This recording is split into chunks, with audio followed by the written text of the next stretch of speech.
Hi, this is Mike Sager. I'll be reading to you today from my book, Revenge of the Donut Boys.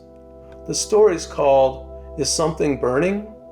It's about one of the deadliest wildfires in California history.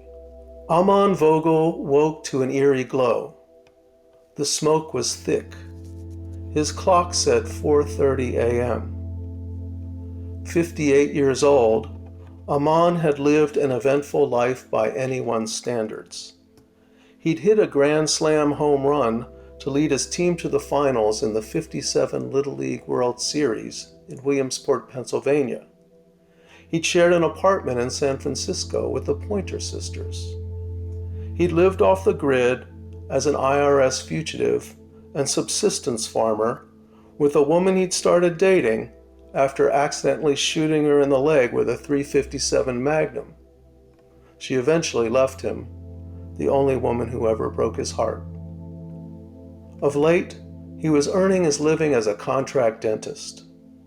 Great money, no overhead, no responsibility. He was a man who loved his freedom. Amon lived in a caretaker's house of an old estate called High Meadow Ranch. The main house had long ago burned to the ground. The vast acreage had once been slated to become an exclusive private golfing community.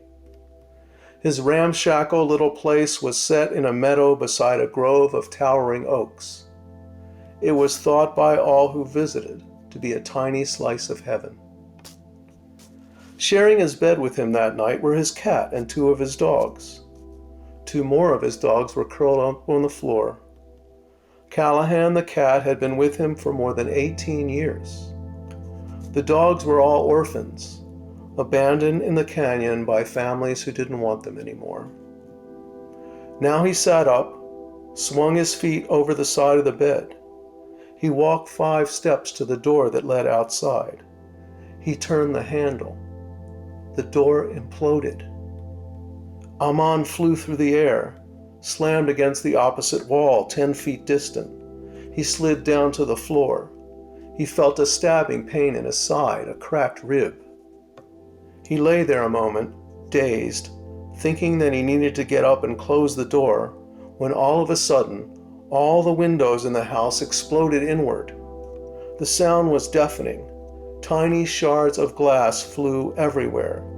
The curtains billowed inward, fully in flames. He looked up. The roof was gone.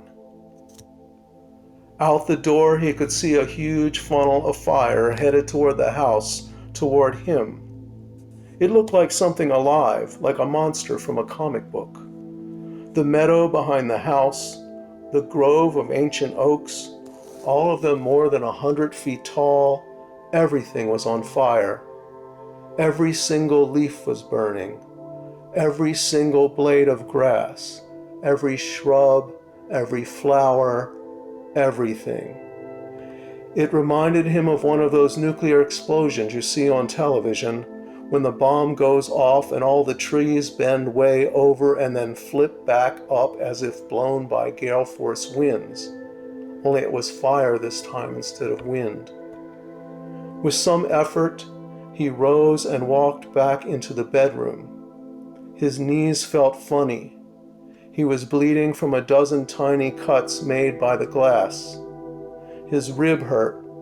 It was doubly hard to breathe the smoky air. His arms felt singed and tender. On the bedstand was a fireproof safe he'd bought recently at Sears, guaranteed to 1,000 degrees. Inside was $35,000 in cash he'd won at the Indian casino up the road. Next to the safe was his Glock 9mm pistol. As he passed the bedstand, he thought to himself, I should get the money. I should get the Glock. For some reason he didn't. He just kept going. Out the bedroom, through the living room, 2 steps into the kitchen. With some of the winnings from the casino, he had recently purchased a Toyota pickup. It was beige with 4-wheel drive, a real cherry. Now he looked up. The two front tires and the engine compartment of the new truck were sticking down through what remained of the roof and the kitchen ceiling. He wheeled around. Everywhere across the living room there were little fires, hundreds of them, lighting every nook and cranny. It was a beautiful sight, really. For a second, he thought about this woman he once knew. She loved candles. She liked to dribble hot wax on his skin.